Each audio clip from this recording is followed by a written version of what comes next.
Good morning friends. இன்றைக்கி தாளிச்ச இடியப்பமும் கோஸ்மல்லியும் பார்க்க போகிறோம். இப்போ இடியாப்பமா கவர்லேருந்து 2 டம்ளர் எடுத்து போட்டிருக்கேன். நல்ல வெந்நீர் கெட்டிலில் சுட வச்சு ஊற்றி கிளறியிருக்கேன்.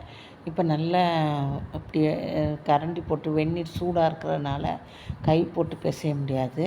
கரண்டி போட்டு பிசைவோம். கெட்டிலில் தண்ணி சூடாக இருக்குது, தேவைப்படுறத ஊற்றி ஊற்றி நல்லா பிசைஞ்சுக்குவோம். நல்லா பிசைஞ்சிட்டு இடியப்பமா பக்குவத்துக்கு பிசைஞ்சிக்கிட்டு நம்ம அச்சில் வச்சு புளிவோம். இந்த பாருங்கள், இவ்வளோ நல்ல ஈஸியாக புளிய வரும். இதுக்கு நம்ம எப்படி மாவு பிசைஞ்சிருக்கோங்கிறத காமிக்கிறேன்.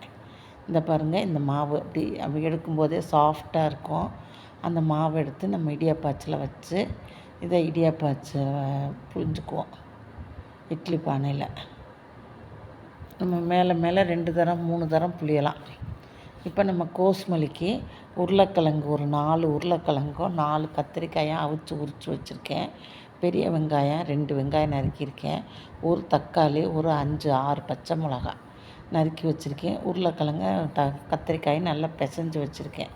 இப்போ வெசல் ஹீட் பண்ணி எண்ணெய் ஊற்றிருக்கேன். அதில் ஜீரகம், கடுகு, உளுந்தம்பருப்பு போட்டிருக்கேன். நல்லா பொரியவும் கருவேப்பிலை போட்டுருவோம், வெங்காயம் போட்டுருவோம்.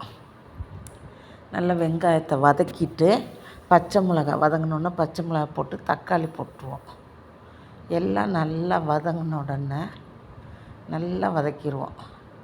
வதங்கினோன்னே கத்திரிக்காய் பிசைஞ்சு வச்சது போட்டு கிளறி புளி தண்ணி ஊற்றி நல்லா மிக்ஸ் பண்ணிடுவோம். உப்பு போட்டுருவோம், தேவையான உப்பு.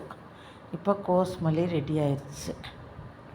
இப்போ இடியாப்பம் அவிஞ்சிருச்சு, எடுத்துட்டோம் இடியாப்பத்தை. இதை இப்போ தாளிக்க போகிறோம். ஏஎம்சி வெசல் வச்சு ஹீட் பண்ணி 2 கரண்டி எண்ணெய் ஊற்றிருக்கேன். 1 கரண்டி நெய் ஆட் பண்ணிக்கோங்க. இதில் கடுகு, உளுந்தம்பருப்பு, வரமிளகா போட்டுக்கோங்க.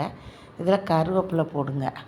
போட்டுட்டு நல்லா பொரிஞ்ச உடனே வெங்காயத்தை போட்டு நல்லா வதக்கிட்டு இதில் மோர் சேர்த்து நாங்கள் செட்டிநாட்டில் தாளிப்போம்.